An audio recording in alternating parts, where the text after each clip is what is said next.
लिखत सुधा सुधा कर गा लिखी राहु, विधि गति बाम सदा सबका, धर्म स्नेह उभय मति घेरी भई मगति, साप छुछुंदरी केरी, राखऊ सुत ही रहऊ अनुरोधु, धर्म जाई अरु बंधु विरोधु, कहऊ जान बन तो छर तऊ छड़ी बड़ी हानि, संकट सोच विबस भई रानी, बहुरी समुझतिय धर्म सयानी, राम भरत दऊ सुत समझानी, सरल सुभाऊ राम मेहता, बोली वचन धीर धीर धरि बारी, तात जाऊ बलि कन्हिनी, का पितु आय सुसब धर्मक टीका, राजु देन कही की दीन बनु, मोहिन सो दुख लेसु, तुम बिनु भरत ही भूपत ही प्रजहि प्रचंड कलेसु, जो केवल पितु आय सुताता, तो जनि जाहु जान धरी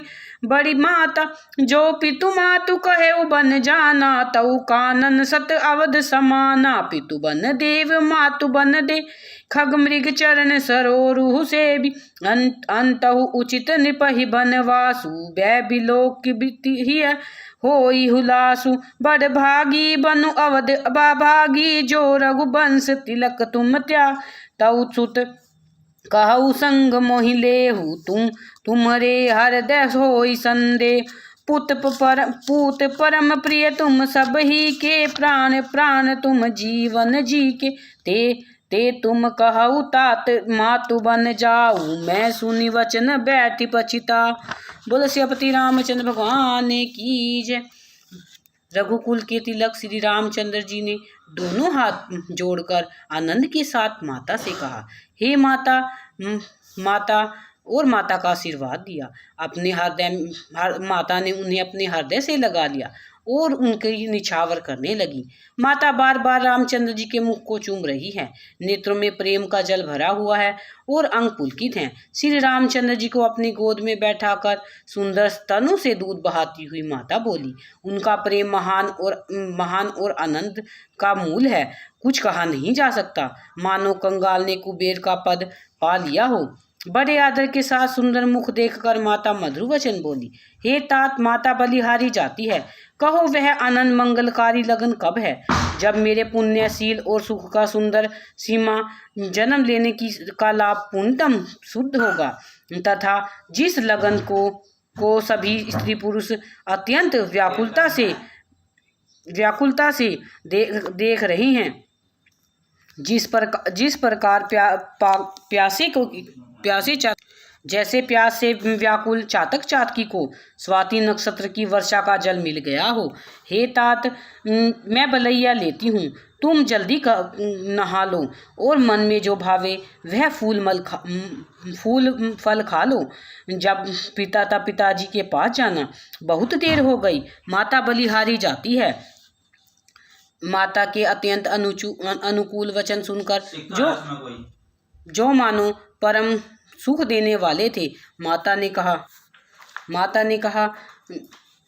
कहा राजलक्ष्मी के मूल हैं, ऐसे वचन है मानो फूल झड़ रहे हूँ, मन रूपी भोरा उन पर गुंजार कर रहा हो। धर्म धुनी रामचंद्र जी ने धर्म की गति को जानकर माता के अत्यंत कोमल वाणी कही, हे माता, पिताजी ने मुझे वन का राज्य दिया है, जहाँ सब प्रकार से मेरा बड़ा काम होने वाला है। हे माता, तू प्रसन्न मन से मुझे आज्ञा दे, जिससे मेरी वन यात्रा में आनंद मंगल छा जाए, मेरे स्नेह वश भूल कर भी डरना नहीं। हे माता, तेरी कृपा से आनंद ही होगा। 14 वर्ष में वन में रहकर पिताजी के वचन को प्रमाणित सत्य करके मैं लौटकर फिर आपके चरणों के दर्शन करूंगा। तू मन को दुखी मत करना। रघुकुल के सूर्य श्री रामचंद्र जी के वचन, नरम और मीठे वचन सुनकर माता को बाण के समान लगी। वे सहम गई। उस शीतल वाणी को सुनकर कौशल्या जी पृथ्वी पर गिर पड़ी और ऐसे लगता है मानो पहली बरसात का पानी मछलियों को लग गया हो। हृदय में विषाद कुछ कहा नहीं जा सकता, मानो सिंह के गर्जना सुनकर हिरनी का बच्चा डर गया हो। नेत्रों में जल भरकर शरीर थर थर कांपने लगा, मानो मछली को माझा वर्षा का पहला जल लग गया हो। माता बोली, धीरज धरकर पुत्र को का मुख चूमकर गदगद वाणी से माता कह रही है, तुम तो पिता के प्राणों के समान प्रिय थे। तुम्हारे चरित्र वह नित्य गाया करते थे। राज्य देने को कहकर उन्होंने किस अपराध के कारण तुम्हें वनवास दे दिया? फिर अब किस अपराध के कारण तुम्हें वन जाने को कह दिया? हे तात, मुझे इसका कारण सुनाओ। सूर्यवंश रूपी वन के लिए कौन अग्नि हो गया? जब रामचंद्र जी का रुख देखकर मंत्री के पुत्र ने सब कारण समझाकर कह दिया। उस प्रश्न को सुनकर गूंगी जैसी चुप कौशल्या कुछ बोल नहीं सकती। उनकी दशा का वर्णन नहीं हो सकता। न रख सकती है, न यह कह सकती है कि वन को चले जाओ। दोनों ही प्रकार से हृदय में संताप हो रहा है। मन में सोचती है कि यदि विधाता की चाल समझ में नहीं आती, वह हमेशा टेढ़ा ही चलता है। लिखने लगे चंद्रमा और लिख दिया राहु। धर्म और स्नेह दोनों ही कौशल्या जी की बुद्धि को घेर लिया। उनकी दशा सांप की और छछूंदर जैसी हो गई, जो ना निगले जाता है न ही खाए जाता है। वे सोचने लगी कि यदि अनुरोध करके हट करके पुत्र को घर रखती हूँ तो भाइयों में विरोध होगा, और यदि वन जाने को कहती हूँ तो बड़ी हानि होगी। इस प्रकार धर्म संकट में पड़कर रानी विशेष रूप से सोच के वश हो गई।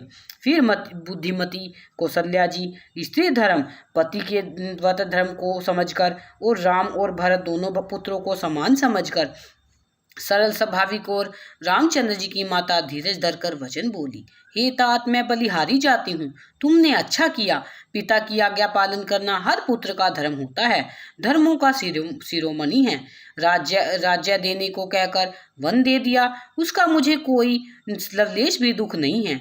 दुख तो इस बात का है कि तुम्हारे बिना भरत जी का और महाराज का और प्रजा का भारी कलेश कौन दूर करेगा? हे तात, यदि केवल पिता आज्ञा दें तो माता हट करके पुत्र को रोक सकती है।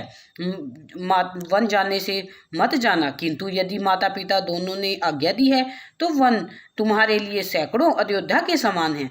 वन में देवता तुम्हारे पिता होंगे, वन देवियाँ तुम्हारी माता होंगी, वहाँ के पशु पक्षी तुम्हारे चरणों के सेवक होंगे। राजा के लिए अंत में वनवास उचित ही है। केवल तुम्हारी सुकुमार अवस्था देखकर मेरे हृदय को दुख हुआ। हे रघुकुंज कुल के तिलक, वन में बड़ा भाग्यवान है और यह अवध अभागी है जिसे तुम छोड़कर जा रहे हो। हे पुत्र, यदि मैं साथ चलने को कहूँगी तो बड़ा विरोध होगा और तुम समझोगे कि माता इसी बहाने मुझे रोकना चाहती है। हे पुत्र, तुम सभी के परम प्रिय हो, प्राणों के प्राण हो, हृदय के जीवन हो, यही सबके प्राणधार हो।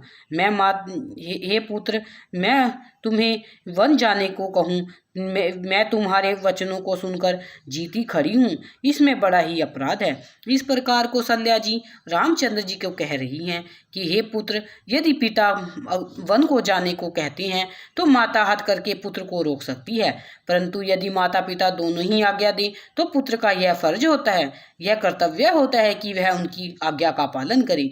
और कि कई भी तुम्हारी माता है, यदि उन्होंने तुम्हें वन जाने को कहा है तो अवध में तुम्हारा कोई काम नहीं है। वन ही तुम्हारे लिए अयोध्या से भी बढ़कर होना चाहिए। बोलो सियापति रामचंद्र भगवान की जय।